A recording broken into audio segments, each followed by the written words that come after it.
Welcome, Poke People. This is Professor Evergreen of the Green Bay Slackers. Today I'll be covering my Pokemon choices for this GBA-style draft. For those of you who don't know what the GBA is, it's the Global Battle Association. They have a very cool drafting style format. It's very fun and competitive. If you want to know more about how that works, I will link that in the description down below, and you can go visit their YouTube page. So let's go over the team that I drafted. First off, before the draft even started, I had two Pokemon in mind that I plan on drafting and building my team around, and that was Volcanion and Mega Venusaur. I really wanted to try out Volcanion in this tournament, and its stats lended itself to fitting various roles. It could be physical or special wall, physical or special wall breaker. It has Choice Scarf revenge killing potential. It lacks setup potential and priority moves, but overall a great mon to start off the team with. You know, it hasn't been used in a lot of competitive league battling yet because it's only been available recently, so I really wanted to give Volcanion a try. After I knew I wanted Volcanion, I looked for another Pokemon that could complement its typing while also bringing my team more options. So Mega Venusaur was the obvious option for me, personally. Honestly, Mega Venusaur is one of the best Megas, I think, in this format, in the GBA-style drafting format. It's completed my Grass, Water, Fire core, with Volcanion being Water, Fire, and Mega Venusaur having the Grass type right off the bat. Got that done, first two Mons. Mega Venusaur is also great tank on both sides with access to moves like Giga Drain, Synthesis, only having two weaknesses, Psychic and Flying, because of its thick fat ability. It can also hit very hard on both physical and the special side. It has setup moves like Growth or Swords Dance, access to Knockoff. It has Poison Stab for fairy coverage. Fairies are very limited in this format and very popular to get, and having Poison type stab is very, very useful. Teamed up with Volcanion as a starting core right off the bat, that's amazing. It can be offensive or defensive, both of them. They perfectly match together with their weaknesses and their strengths. And you'll be able to see as I go through my roster also, I prioritize grabbing several Pokemon that can hit from both the special and physical side, making my team harder to predict and plan for in this format, because in this format, you very much want to look at the opposing team and predict what sets they're going to bring. I find, personally, that it's a lot harder for people to plan for your team when they don't know what you set you're going to bring. If the Mon's going to hit on the physical side, if it's going to hit on the special side, if it can be a wall, again, on either side, the physical or the special side. It's very hard to plan what moves to put on to take on that Pokemon when you're not sure what role it is going to be playing. So during the draft, I was lucky enough to grab Volcanion first and Mega Venusaur second for my first and second round picks without being sniped. So that was pretty cool. After that, I built my team as I went along. So I didn't plan ahead as far as exactly what I wanted. Mainly, I built based on what other people were drafting and what I needed to fill out my team of what it was still available to me. So my third round pick, I grabbed Nidoqueen. Now, Nidoking had already been drafted at this point when I grabbed Nidoqueen. And I knew I wanted one of the Nidos, because in this format, the Nidoking and Nidoqueen are great variety. With sheer force ability, they can go physical or special, both sides, and hit incredibly hard with that sheer force ability. But they also have access to hazard stacking, stealth rocks, toxic spikes. You know, just being a ground type Pokemon to stop Volt Switchers is great.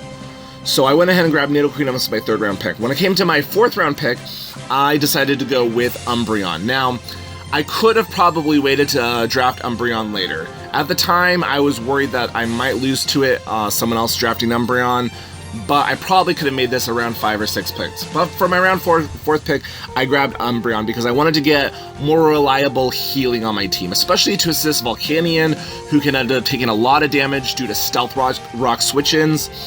I almost went with Espeon for the magic bounce ability, but decided on Umbreon because it's a much better wish passer. The dark typing also, giving it that psychic immunity, works really well with Mega Venusaur, one of the only two types that Mega Venusaur is weak against. Umbreon is one of the best clerics in the game, honestly, with access to Wish, Heal Bell, and Baton Pass. It can Toxic Stall, it can do a pretty good amount of damage output with Foul Play even, and they can take hits from both the special and physical side depending on how you build it. Again, a common theme in my drafting style to pick Pokemon that can do stuff from both the special and physical side. So my round 5 pick was going to be Ferrothorn. I wanted to start building a Steel Dragon Fairy core in my team, and wanted access to another Pokemon that could set up hazards, so I had options.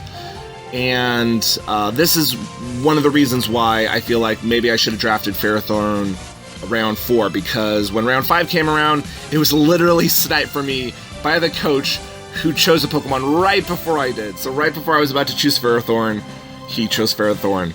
That in mind, I decided to grab Garchomp instead. Again, a very versatile mon. It can be defensive with Rocky Helmet and Rough Skin. It can be offensive with a good move pull hitting from both the physical or special side. It can set up and sweep. It can revenge kill. It can be a wall breaker. It can set up hazards.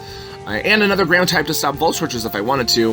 It has that 102 base speed, allowing it to outspeed all the Pokemon that are in the base, 100 base speed camp. It has a 4x ice weakness, but that still pairs perfectly with Volcanion that I already have, who has a 4x ice resistance at this point.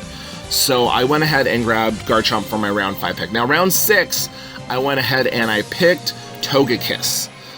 I was looking at picking up a Rapid Spinner, but at this point also Excadrill and Donphan had already been drafted at this point, and I originally wanted to get one of those two. I felt the Defogger would suffice at this point. I could try to grab another Rapid Spin later. I also wanted to grab a good Fairy type before those were all gone, that I could still afford with my points that were available to me, because I couldn't afford something like Sylveon anymore. Sylveon would have been amazing, but I couldn't afford Sylveon with how I was putting my points out at this point. So Togekiss can be a good physical or special wall, with Defog for getting rid of hazards, Roost for reliable healing, or even Wish. It has Wish for reliable healing. It's a Baton Passer. It has Heal Bell. But it's also a great special attacker, and even can set up a nasty plot. Of course, the Serene Grace flinches with Air Slash. Very annoying, but very effective. So that was my round 6 pick, was to pick up Togekiss. So I have my Dragon, I have my Fairy. So round 7, I decided to grab Metagross. This filled out my Steel Dragon Fairy core, as well as giving me another Pokemon that could hit from both sides. I could set up with Agility or Rock Polish. It could be an Assault Vest user, or bulky with leftovers, and it has Priority Stab and Bullet Punch, very effective and strong. It could be another Stealth Rock user if I wanted it to be. I don't need it to be, I already have enough Stealth Rock users, but if I needed to Metagross to be one, I have it available to me.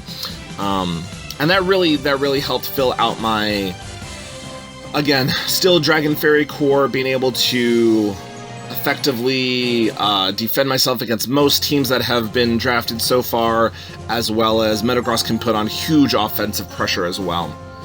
At this point, I was very satisfied with my cores, and I finally got around to drafting my Rapid Spin user. Tentacruel had already been taken by this point as well now, which Tentacruel technically doesn't necessarily have a place on my team necessarily. I already have Volcanion for water, I already have Poison in Venusaur. Did I really need Tentacruel? No. Is Tentacruel a great Rapid Spin user though? Yes.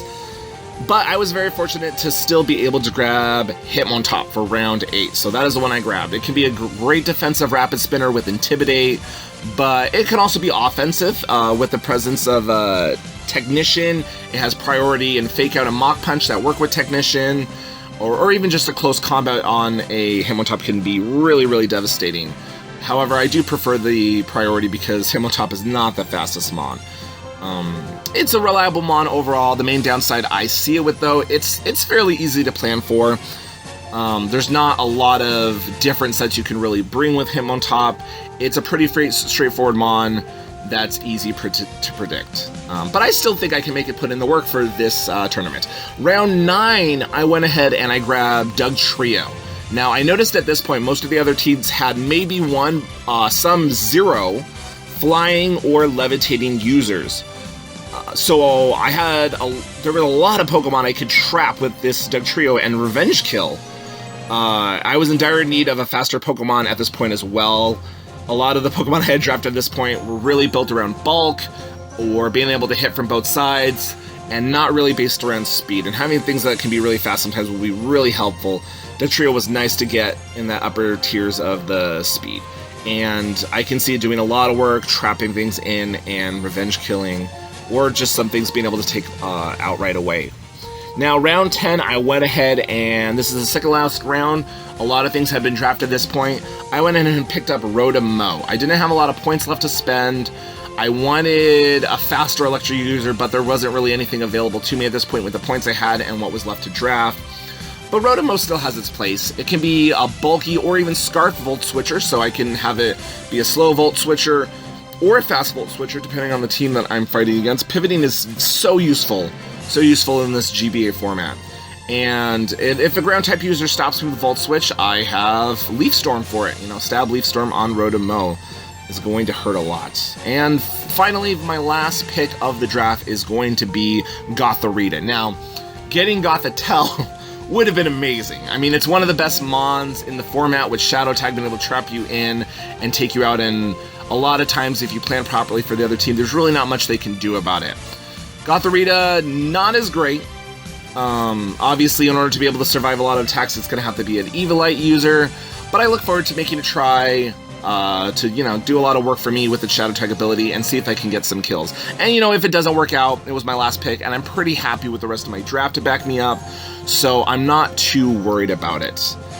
And that's pretty much my team. That's the Slackers team for you guys. I'll go ahead and pull up everyone else's draft for this tournament so you can see the other teams and what they've all drafted, what I'm going to be facing up against. Now, please like, subscribe down below if you enjoyed this video, and I will have team builders as well as commentated matches coming for you soon.